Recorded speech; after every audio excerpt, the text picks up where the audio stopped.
Hello everybody, my name is Kidlot404 and welcome back to my gaming channel where we're going to be discussing more stuff about Call of Duty Black Ops 2, and today I want to talk about some rumors that have been going around about Call of Duty Black Ops 2. I know a lot of you guys don't like me talking about rumors, but today I think this rumor is pretty interesting, and also too it's pretty feasible that it might happen in the future. So let's get on to it. The rumor goes like this: if you pre-order your copy of Black Ops 2, you will be getting a free multiplayer map called Nuketown 2025. So if you played Black Ops before, you know this map, Nuketown. It's a very popular map. A lot of people like to play it, and so allegedly, if you pre-order Black Ops 2, you will be getting the 2025 edition of this map. I think it's a very, very good idea on Treyarch's behalf because if you think about it, everybody knows Nuketown. It's a really popular map, and so if you're guaranteeing that this map is going to be in the game for free for you guys to play, then obviously I think that's going to move a lot of people to pre-order Black Ops 2. However, though, I know a lot of you guys have mixed feelings about Nuketown. Some of them are good, some of them are bad. I know in general the good feelings about Nuketown are the fact that it's a very small map, and so the action is very frantic. You can rack up a lot of kills, especially if you're playing in the right mode with the team. For example, Demolition.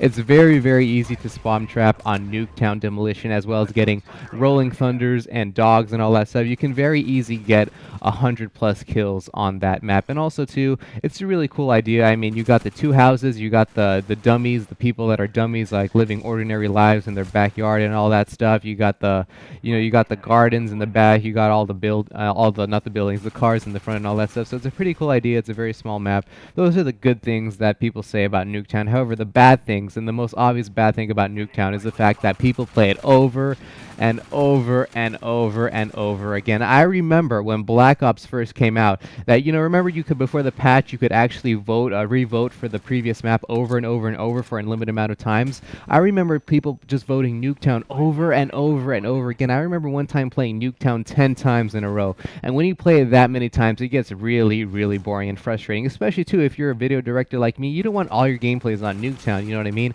You're going to try to mix it up a little bit, so anything that's done in in over amount, obviously it's going to be a bad thing, and that's kind of the biggest weakness of Nuketown, is that you get to play it over and over and over, so it kind of gets boring. So those are the positives and negatives just in general. And so the next thing I want to talk about, though, is if Nuketown 2025 does come over to Black Ops 2, what would they kind of change in terms of the map? Because, regular Nuketown, it's set in the 1960s. This is supposed to be a nuke testing facility. However, since this Black Ops 2 game is going to be in the year 2025, what can they actually change to kind of revamp this map, pretty much? And so maybe they can introduce like mechanical, futuristic machines, that maybe the houses do something crazy, maybe they fly around, maybe like in the middle of the street there's actually cars that are moving, so you kind of have to navigate through the street to try to kind of evade the cars coming by. So I don't know, this is just some random ideas that I have. Maybe they can even open up the map a little bit.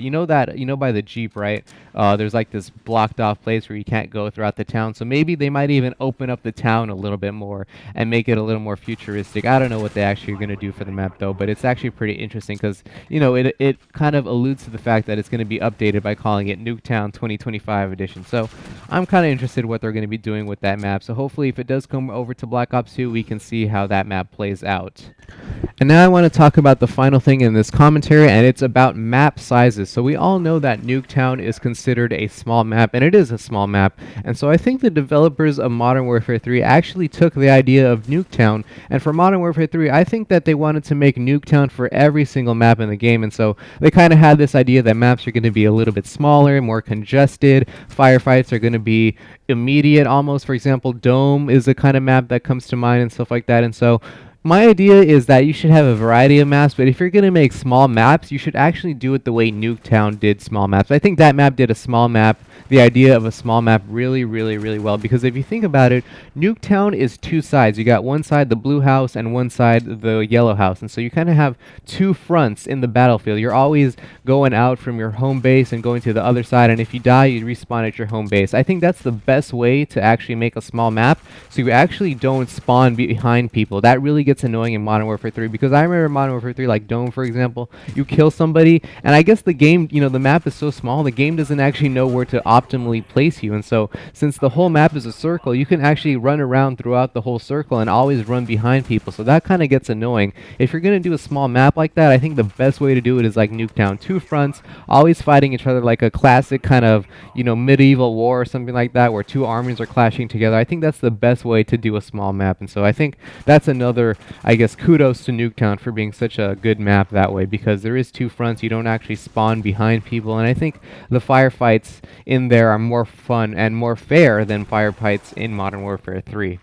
So that's it for the commentary. Please post in the comments below. Do you actually like Nuketown? Do you hate Nuketown? And also, too, what do you expect the developers will bring to the new Nuketown 2025 edition? What kind of changes do you think they'll make in that map? And so my name is Kidlot44, and also, too, remember, I'm also kind of running this new community channel that's trying to foster the Wii community, trying to feature your guys' content on there. So if you want to get your stuff posted for everybody to see, please go over to that channel. I'll put links everywhere. My name is Kidlot44, and thank you for watching this video.